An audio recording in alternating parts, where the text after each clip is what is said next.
Okay, we'll start our Zoom session. I think so Bhavana Ben, Rama Ben, nobody is there. हमारे जो Zoom session में discussion हो रहा था, विस्तार को सार में ले आना, संक्षिप्त में ले आना। तो आप लोगों के अनुभव मुझे सुनने थे। आपके अनुभव सब सुनने के बाद में बाबा ने भी ये 5000 साल का विस्तार संक्षिप्त में लाकर कैसे हमें समझाया, वो भी मैं आप सबके साथ में शेयर करूंगी। वो बहुत इंटरेस्टिंग है और आपको पता चलेगा कि कैसे वो 5000 साल ये 100 साल में बाबा ने बताया है, संक्षिप्त में बताया है कि कैसे चलेगा ये साइकिल। ठीक है, वो विस्तार को किस तरह सार में बदल लाया है। पहले के बच्चों ने तो सुना हुआ है, पहले 1 या 2 बार मैंने बताया हुआ है। अभी फिर से नए बच्चों को एक बोलते हैं ना, एक साइट, एक विजन देखने का, इसके लिए वो शेयर करूंगी अपना अनुभव। ठीक है, जो बाबा ने मुझे दिखाया सेम हूबहू आप लोगों के साथ शेयर करूँ। मगर उससे पहले मैं आप लोगों के अनुभव का जो विस्तार है उसको सार में कैसे ले आए वो सुनना चाहती हूँ। आज कौन कौन शेयर करने वाला है अपना अनुभव?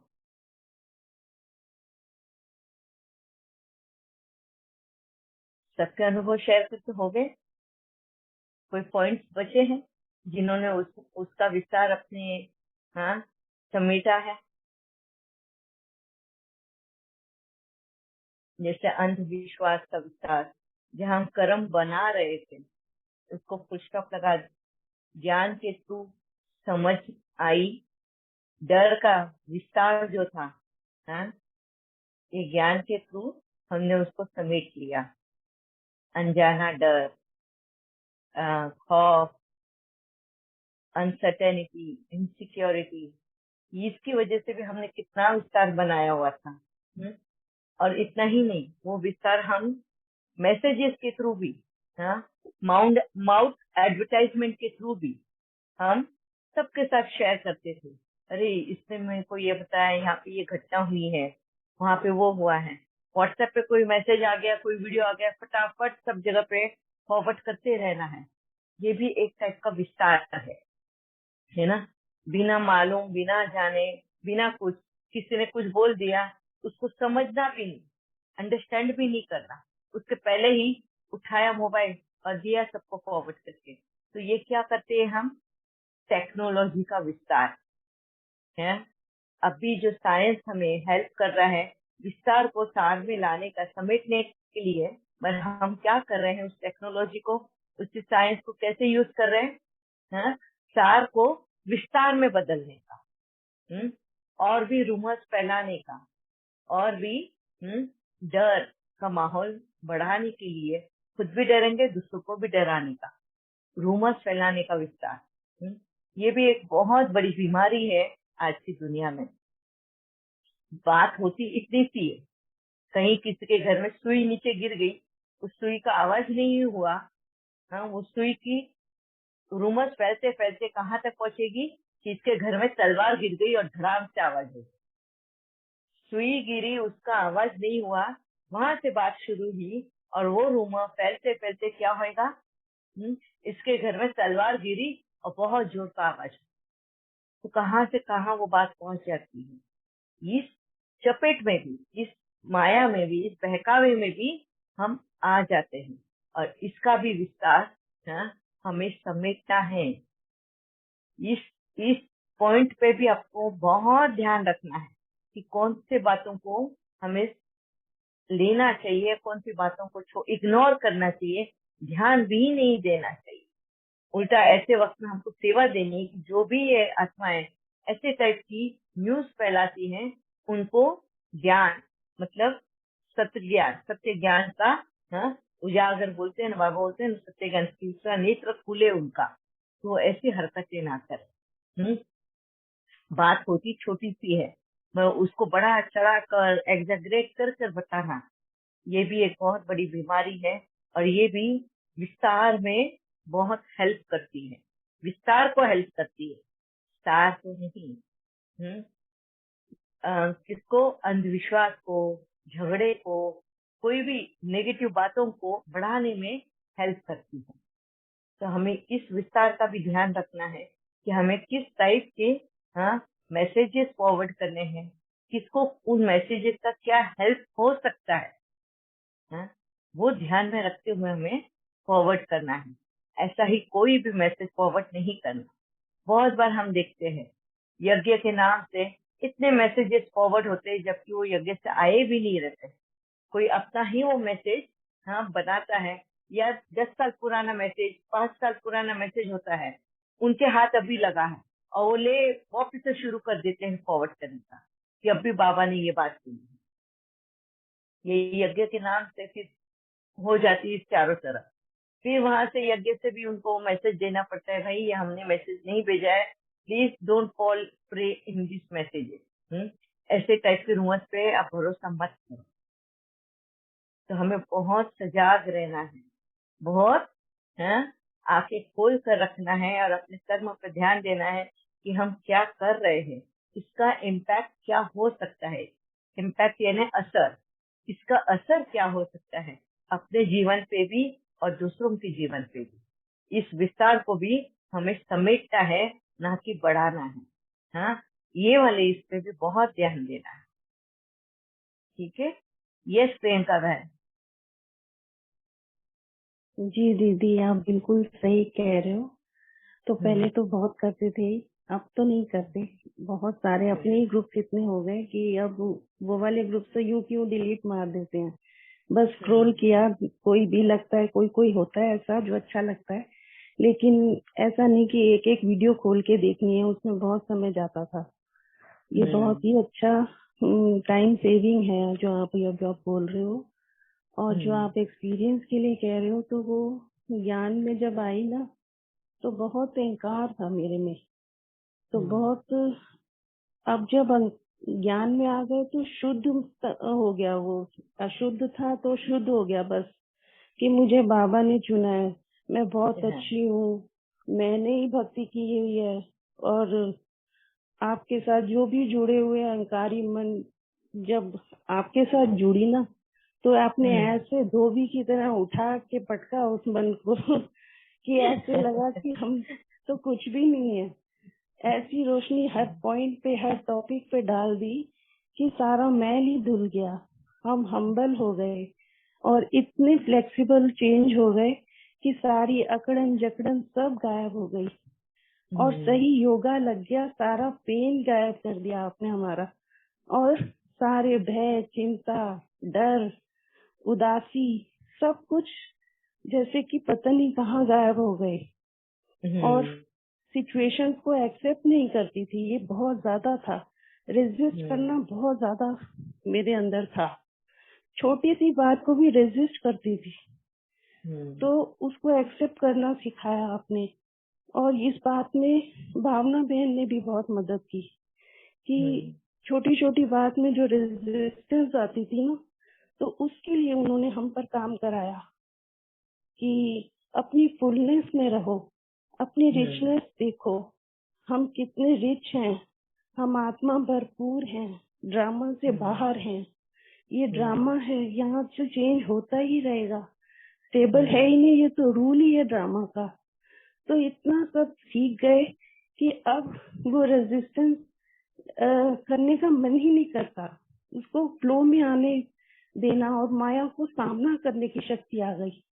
तो ये सब विस्तार ही था हमारा, जो हम रेजिस्ट करते जाते थे और बहुत उलझते जाते थे, अब छोड़ देते हैं। Thank you so much. Thank you very much Priyanka बहन, बहुत अच्छा आपने शेयर किया कि कहाँ पे आपके विस्तार हो रहे थे। विस्तार होना यानी कर्मों को क्रिएट करते ही जाना। आपने अपनी जो एक फ्लॉ है अहंकार का, उसको आपने समझा, उसको ये किया एंड ट्रांसफॉर्मेशन लेकर आए उस जगह पे, और किस तरह आपने उसको समेटना शुरू किया। वेरी नाइस, बहुत अच्छा आपने अनुभव आपका शेयर किया है। Thank you very much. And 100% मैं आप सभी को कहती हूँ कि जब हम बाबा को टोटली सरेंडर कर देते हैं ना, तो बाबा हमारा इतना ध्यान रखता है, हमारी हर मिस्टेक पे माया भी आ जाती है हमारे पे, तो माया का कैसे पहचानना है। और बाबा हमें तुरंत हमारे ऊपर लगाम लगाता है, तुरंत हमें पॉइंट आउट करता है, बस उसके साथ जुड़े रहना। अभी मैं आज मेरा एक और अनुभव शेयर करना चाहती हूँ आपके साथ में। अभी 2 दिन पहले का ही है, मैं मम्मी के घर जा रही थी। इसके पहले ही बाबा ने मेरे से आप सभी के साथ में जूम सेशन में वो शेयर कराया था, आप लोगों को याद होगा। तो फूलों के ऊपर शेयर कराया था कि हमको फूल क्यों तोड़ने हैं झाड़ों से, क्या वजह है। फूल वहीं पे अच्छे दिखते हैं जहाँ झाड़ के ऊपर है ना। वो फूल जो है सिर्फ हमारी मिल्कियत नहीं है, उसके ऊपर बहुत सी जीवाणुओं का भी अधिकार होता है। हम उसको अपनी मिल्कियत समझ के उसको तोड़ के अपने घर पे सजाने की कोशिश करते हैं, और उसकी लाइफ जो है समझो 4 दिन की है झाड़ के ऊपर, वो हम तोड़ के उसको सिर्फ 1 दिन की लाइफ बना देते हैं। अपनी लालच में आकर, अपनी ना एक सेल्फिशनेस रखकर कि मुझे ये अच्छा लगता है इसके लिए मैंने तोड़ा, मुझे मेरा घर सजाना है इसके लिए मैंने तोड़ा, घर का मंदिर सजाना है इसके लिए मैंने तोड़ा, भगवान को अर्पण करना है इसके लिए मैंने तोड़ा। हम बहुत सारी वजह दे देते हैं फूलों को, इनको तोड़ने का वजह देते हैं, है ना। मुझे भी फूल बहुत ज्यादा पसंद है, और घर में सजाने के भी पहले भी, और यही वजह है कि बाबा मुझे बार बार पॉइंट आउट करता था और मेरे को शेयर भी करने लगा है ये बात, जबकि मेरे खुद से वो कंट्रोल नहीं हो रहा था। अब क्या हुआ, शेयर हो गया, मैंने आप सबसे शेयर किया। और उस एक अभी 2 दिन पहले मैं जब मम्मी के यहाँ जा रही थी, तो पता नहीं मुझे आप लोगों के एरिया में ऐसा होता है कि नहीं, मैं यहाँ पे पूना मुंबई में सिग्नल पे फूलों के गुच्छे, गुलाब के फूल होते हैं, केवड़ा ना, एक बहुत अच्छे फ्रेग्रेंस के जो फूल होते हैं ना, उसके गजरे या माला बनाकर बेचते हैं वो लोग। तो वो लेकर आके बोलते कि गाड़ी में लगा लो बहुत अच्छा है। हाँ, अगर कोई लेडी होगी तो बोले आप अपने जूड़े में लगा लो बहुत सुंदर दिखता है, इस तरह का होता है। तो वो तभी मेरे सामने आई, और उसकी महक जो थी ना इतनी मनमोहक थी, तो मेरा मन बहुत लालच में आ गया कि मैं वो फूलों का गुच्छा ले लूं। मैंने उसको पुकारा भी, सिग्नल था 3 मिनट का, मुझे लगा इतने में तो डील हो जाएगी, और मैं ले रही थी, मैं बाबा को बोल रही थी, बाबा आखिर में इसने तो तोड़ तो दिया ही है फूल, अभी ये तो बेचते जाएंगे अगर मैं नहीं खरीदूंगी, तो मैं ले लूंगी, तो इसका भी शाम का खाने का इंतजाम हो जाएगा, और फूल भी बेचनी होंगे, मैं घर में सजा लूंगी। ये था, मैं बाबा को कह रही थी। इसको कहते हैं कन्विंस करना अपने आप को। अपने आप को, उन गलतियों को मनवा लेना कि मैं गलत नहीं कर रही हूँ, ये ऐसी सिचुएशन है इसके लिए मैं कर रही हूँ। हाँ, उससे में बाबा ने क्या कहा होगा, जहाँ डिमांड है वहाँ सप्लाई है। अगर तू डिमांड करेगी, अगर आज तूने उससे फूल खरीद लिए, तो कल को वो और 2 गुच्छे लेकर आएगी उस पैसे से और बेचेगी। अगर आज तूने नहीं खरीदा, हो सकता है आज उसको फूल बेच जाएंगे, कल के फूल भी बेच जाएंगे, तीसरे दिन वो फूल नहीं तोड़ेगी, है, वो बिजनेस वो नहीं करेगी, वो दूसरा कोई रास्ता ढूंढेगी। कुदरत ने हर एक को पेट भरने का रास्ता दिया हुआ है, वो दूसरा रास्ता ढूंढेगी, दूसरा कुछ उपाय ढूंढेगी कि जिससे वो हाँ अपने बलबूते पे कमाकर जी सके, मगर पाप का हकदार नहीं बनो। ये जब बाबा ने मुझे उस, देखो 2-3 मिनट का सिग्नल, और बाबा ने कितना ज्ञान समझा दिया उतने इसमें, और उसको टाटा बाय बाय करके भेज दिया। मैं माया के प्रभाव में तो आ गई, हाँ, और अपने आप को कन्विंस भी कर रही थी उस चीज के लिए, और बाबा को भी कन्विंस करा रही थी कि बाबा ये फूल वैसे ही भी वेस्ट हो जाएंगे, ये टूटे हुए हैं, माला में पिरो दिए हैं, मुरझा भी रहे तो कोई मंदिर में भी नहीं चढ़ाएगा इसको, तो मैं ही रख लेती हूँ, घर में महक आएगी। फिर उस वक्त मैंने बाबा की बात सुन ली, मगर देखो बाबा भी, हाँ, आखिर तो हमारा पिता है ना। उस दिन मेरा बर्थडे का दिन था, मैं मम्मी को मिलकर आई, फिर रात को हाँ मेरी बेटी जवाई वो सब मिलने आए मेरे को। आप यकीन नहीं करोगे, मैं तो कोई गिफ्ट लेती नहीं हूँ, कुछ भी लेती नहीं हूँ, हाँ? तो उन्होंने क्या किया होगा, बाबा ने क्या किया होगा, उनके हाथों वही फूलों का झाड़, हाँ, एक फ्लावर पॉट में वो झाड़ ही वो लेकर आ गए, और राइट बालकनी में उस दरवाजे के पास रखा, और उससे जो सुगंध आ रही थी घर के अंदर, वो पूरा घर महका दिया। और इन शॉर्ट बाबा ने समझाया, फूल झाड़ों पे ही अच्छे लगते हैं। अगर तुम्हें चाहिए है कि सुगंध आए या आए, तो झाड़ों से उसको उखाड़ने की जरूरत नहीं है, उन झाड़ों की ही पालना करो। दूसरे भी उसका सुख ले सकते हैं और आप लोग भी उसका सुख ले सकते हैं। तो सोल्यूशन, हाँ, तुम्हें अपनी इच्छाओं को दबाने की भी जरूरत नहीं है, मगर सही रास्ता चुनना बहुत जरूरी होता है। और उस वक्त बाबा ने जैसे मेरी आंखें खोल दी कि यस, हमको, हाँ, अपनी इच्छाओं के इसमें गिरना नहीं है, मगर रास्ता ढूंढना है। और इतना वंडरफुली बाबा ने वो बताया। एंड पूरी रात वो फूलों की महक, हाँ, आ ही रही थी पूरी रात। एंड जैसे मेरे को बाबा ने ना, वो जो खुशी जो होती है मेरी हर वक्त की, वो वैसी की वैसी बरकरार है।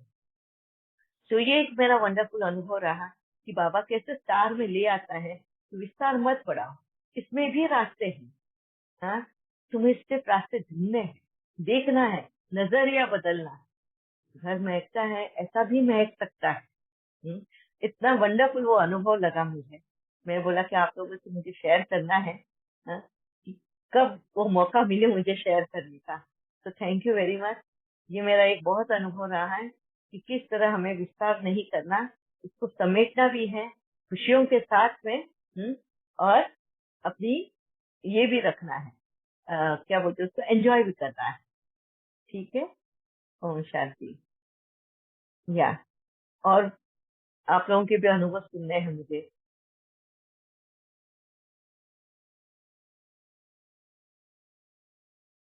कौन है अभी?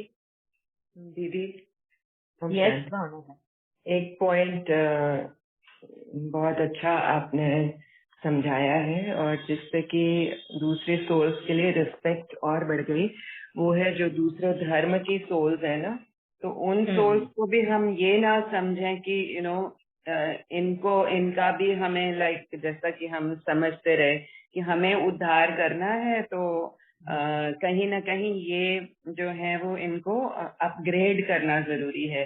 लेकिन हमें ये समझ में आया कि उनको अपग्रेड करने की जरूरत नहीं है, उनके लिए respect as it is intact रखो। उनको ये भी मत बोलो कि जो आप कर रहे हो वो गलत कर रहे हो, वो ठीक ही कर रहे हैं जो कर रहे हैं, और जब उनका वक्त होगा तो अपने आप बाबा उनको बुलाएगा। तो इस तरह से जैसे कि एक समभाव आ गया, वो असमानता नहीं रही। Very nice. हाँ, Yeah. वेरी नाइस कि अपनी सोच का विस्तार जो है, हाँ, उसको चैनलाइज करना, सही ढंग से ले आना। बहुत अच्छा अनुभव रहा Bhavna. Very nice. So whatever they are doing, जैसे भक्ति के मार्ग से उनको हटाने की कोशिश नहीं करनी है। ऑन द कॉन्ट्ररी, वो जो कर रहे हैं वो उससे कंट्रीब्यूशन ही हो रही है, तो अच्छा ही हो रहा है। तो ये भी बहुत अच्छा एक क्लैरिटी का, जैसे कि लाइट आती है ना, तो ज्ञान की लाइट आती है और हम ठीक से देख पाते हैं, तो हम वो आज देख पा रहे हैं। Very nice. हाँ, भक्ति में जो है, बस इतना उनको क्लैरिटी क्या देनी है, भक्ति में जो वो एक्सपेक्टेशन रखते हैं, अंधा विश्वास जो करते हैं ना, बस उसका उनको ज्ञान समझाना है। भक्ति करना पाप नहीं है, वो वहां पर भी शिव की ही पूजा कर रहे हैं, परमात्मा को ही याद कर रहे हैं, है ना। और जो भी वो परमात्मा से, वो तो पिता है, परमात्मा परमात्मा से ही मांग रहे हैं। उन्हें पता नहीं है ना कि परमात्मा तो हम ही से वो काम करवाएगा भी। वो अनजाने में ही वो वही काम करवा रहे हैं। अगर समझो, भक्ति में हम क्या करते हैं, भगवान मैं इतने प्रसाद चढ़ा दूंगी, प्लीज मेरा ये घर फाइनल करा दे, ये मेरा घर होने दे, या एग्जाम पास होने दे, या ये जॉब लगने दे, या इसका ये होने दे। हम बार्गेन करते हैं बाबा से, मैं इतने का प्रसाद चढ़ाऊ, डील करते हैं, क्या बोलते हैं उसको, डील करते हैं। मैं इतने का प्रसाद चढ़ाऊ, या मैं यहाँ पे तुम्हें मिलने आऊंगी, हाँ, तिरुपति आ जाऊंगी, वैष्णो देवी आ जाऊंगी। हम डील करते हैं परमात्मा के साथ, है ना। मगर करते क्या है, ये निष्पाप ही होता है, इनोसेंट होता है ये ना। वो अपने ही जो अच्छे कर्म किए हुए हैं ना, उसी में से एक हिस्सा परमात्मा निकाल कर उस वक्त हमें देता है और बोलता है तुम्हारी इच्छा मैं पूरी करता हूँ। मगर अब वापिस से वो जो हिस्सा खत्म किया है ना, उसको पूरा करने के लिए तुमसे वो मेहनत भी उतनी करवाता है। अगर तुम वो मेहनत करने के लिए फेल हो गए ना, फिर तुम्हारा भक्ति का मार्ग खत्म होता है और ज्ञान का मार्ग शुरू हो जाता है। हाँ? ये है वो कैसे हम भक्ति से ज्ञान मार्ग लेंगे, क्योंकि हमारा जो पुण्य का खाता है ना, ऐसे धीरे धीरे खत्म हो जाता है और फिर हमारे पास कुछ नहीं बचता। फिर कोई मंदिर नहीं हेल्प करता, कोई मस्जिद नहीं हेल्प करता, कोई बाबा बुआ कोई सत्संग हेल्प नहीं करता। और फिर जाके हम शिव बाबा के पास आते हैं और यहाँ पे शिव बाबा हमें ज्ञान के थ्रू समझाता है कि मेहनत तुम्हारी है, मेहनत तुम्हें ही करनी है, जो भी तुम्हारी इच्छा है वो कंप्लीट होगी जरूर। ये संगम युग है, संकल्प सिद्धि योग। तो तुम्हारे सारे संकल्प सच होंगे, मगर तो सच करने के लिए तुम्हें मेहनत जरूर करनी है। तो ये विस्तार का भी सार जो है बाबा लेकर आता है, मगर हमें ये ज्ञान के साथ में समझाता है कि भक्ति करना भी पाप नहीं है। इसके लिए बाबा मुरली में बोलता है, मैं भक्ति वालों का भी तो भाड़ा देता हूँ, उनकी भक्ति का भी उनको भाड़ा देना पड़ता है। मतलब क्या, वो जो भक्ति करते परमात्मा को पुकारते हैं उनकी हेल्प के लिए, तो बाबा उनको भी हेल्प करता है, ये कहने का भाव है। तो हमें भी उनको उस भक्ति से दूर नहीं करना है। भक्ति से दूर करना है यानी परमात्मा से दूर करना, उनको उसी भक्ति से सही मार्ग दिखाना। जो मैंने एग्जाम्पल अभी मेरा बताया, आप लोगों के साथ में शेयर किया कि फूलों का मुझे बहुत मोह रहता था और मेरे घर में मुझे सजाना, वो महक आना मुझे बहुत अच्छा लगता था। तो उसी को बाबा ने किस तरह उसको सही रास्ता दिया। मना नहीं किया वो फूलों को मत रखो, ये भी नहीं कहा, मगर झाड़ को साथ में रख, तू भी उसकी सुगंध का सुख ले, एंजॉय कर, और उसके अंदर की जो नेक्टर होता है, जो फ्लावर, हनी बीज, बटरफ्लाईज, इंसेक्ट बाकी के जो है, वो जो उनका जीवन है उसके ऊपर, वो उनका सुख उनको लेने। तो दोनों भी तुम मिलजुल के रख सकती हो। ये चैनलाइज कराया बाबा, है ना। ऐसे ही हमें भी भक्ति वाले, लौकिक वाले जो होते हैं या भक्ति वाले होते हैं, उनको भी सही मार्ग चैनलाइज कराना है, सही मार्ग दिखाना है और अंधविश्वास के इसमें से बाहर निकालना है। अंधविश्वास मत फॉलो करो, रूमर्स को फॉलो मत करो, बस सच्ची भक्ति जो मीरा ने भक्ति की, राधा की थी, मीरा की थी, वैसे भक्ति करो, ये उनको रास्ता दिखाना। So that is very wonderful. Thank you, भावना बहन। ओम शांति दीदी। Yes, कौन है दीदी? मैं इंदु। जैसे अभी आप बात कर रहे थे ये फ्लावर्स की, तो फ्लावर्स तो मैं कम लाती हूँ ये सब, लेकिन जो एयर फ्रेशनर बनते हैं और वो मेरे घर में बहुत ज्यादा यूज करते हैं मेरे युगल, मतलब मैं बता नहीं सकती, मुझे लगता है कि बहुत ज्यादा करते हैं। तो वो यूज करना चाहिए, उसमें भी तो फ्लावर ही यूज होते होंगे ना, या उसका एसेंस कैसे निकालते होंगे? चाहे वो कितने सारे है, मतलब जैसे लेवेंडर ये ज्यादा करते हैं, या फिर एक व्हाइट लिली होते हैं, यानी ये जो हम एयर फ्रेशनर यूज करते हैं या अगरबत्ती, तो इसमें भी फ्लावर्स यूज होते होंगे, तो उससे भी कर्मा बनेगा फिर? अभी ये जो एसेंस होते हैं, इनके जो एसेंस बनते हैं, ये फ्लावर्स जो होते हैं ना, फुल ब्लूम हो जाते हैं। पूरे ब्लूम होने के बाद में जब मुरझाना शुरू होते हैं ना, उस वक्त ये कलेक्ट किए जाते हैं, स्पेशली मंदिरों से वगैरह। ये जो वेस्ट होने वाले हैं, ये कहीं पे तुम गटर में फेंकने वाले हो, तो वो जो सारा फ्लावर्स ये कलेक्ट होते हैं और इनसे वो अर्क निकाला जाता है, इनका एसेंस निकाला जाता है, और उसके बाद में ये फ्रेशनर्स वगैरह बनते हैं। और अगरबत्ती भी उसी की बनती है। अगर आपने अभी देखा होगा, अभी एक बहुत बड़ा प्रोजेक्ट चल रहा है हैदराबाद में भी, और शायद बेंगलोर में भी चल रहा है, कर्नाटका में। अगरबत्ती को जो है ड्राइड, जो मंदिरों में जो फ्लावर्स है ना, उनको सब क्या बोलते हैं इनको, सफाई कामगार वाले होते हैं ना, उनसे वो कलेक्ट करवाते हैं। हर एक मंदिर की जो सफाई करते हैं उनको बोलते हैं कि तुम ये फूलों को है ना अलग अलग सब जमा करो और हमें दो, हम इसके बदले में आपको पैसा देंगे। तो उनको रोजगार भी मिल गया और ये सारे फूलों को वो इकट्ठे करके वहां पे हैदराबाद में मंगवाते, कुरियर करके ये करके, और वहां पे इन फूलों को अलग करके उनको सुखाया जाता है और उनके वो सुगंध के हिसाब से वो अगरबत्ती बनती है। बहुत सारी चीजें वहां पे वो बनाते हैं। अगर आपको कभी वो वीडियो देखने को मिले तो आप देखना, तो वो वेस्ट चीजों से भी किस तरह से ब्यूटीफुल चीजें कर रहे हैं। रिसाइकलिंग आप कहना चाह रहे हो? Recycle, yes, recycle. मतलब उसमें कोई उसमें कोई कर्मा नहीं बनता, वो यूज कर सकती है। हाँ, मगर डिपेंड करता है कि तुम हर्बल यूज करते हो या इसका यूज करते हो, कौन सा वाला, उसके ऊपर है। अभी जैसे अगर अगरबत्ती है तो हर्बल है, वो टोटली हर्बल है, वो फ्लावर से, पेटल से और इससे ही बना हुआ है, उसमें कोई भी एडिशनल ये नहीं होता। मगर अगर तुम परफ्यूम्स यूज करने जाते हो, परफ्यूम में वो किस तरह के परफ्यूम बनते हैं, क्या यूज होता है, वो आपको सारी डिटेल देखकर फिर यूज करना है। ठीक है जी जी, आपसे जुड़ने का ये एक बहुत बड़ा फायदा हुआ कि हर बात को ना अब दिमाग चलने लग जाता है उस साइड।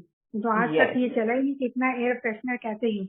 अब जैसे सभी बहनों ने बहुत अच्छा वो किया शेयर, तो हमारा भी वही एक्सपीरियंस आपके साथ जुड़ने के बाद कि अब मतलब कहाँ लेट गो करना है, कहाँ लेट इट भी करना है, वो समझ में आ गया। अननेसेसरी एनर्जी वेस्ट नहीं करते, अब ना थॉट्स चलाते हैं ना कुछ, तो रुकना आ गया ना, जो फुल स्टॉप लगाना आया, इससे तो बहुत वेस्टेज भी बच जाती है और हर तरह का डर निकल गया। दीदी आप मानोगे नहीं, जो झूठ बोलते थे अब युगल बोलते हैं करना है तो कर लेते, और अगर करना ही है तो बता के करना है। ये एक लाइटनेस आ गई है, अब किसी चीज की डर ही नहीं लगता, ना तो इवन सोच लगता, ना एनिमल से लगता, किसी से नहीं लगता। ये जो निर्भयता, जिसको पापा कहते हैं ना निर्भय, वो वाली निर्भयता आप फील होती है।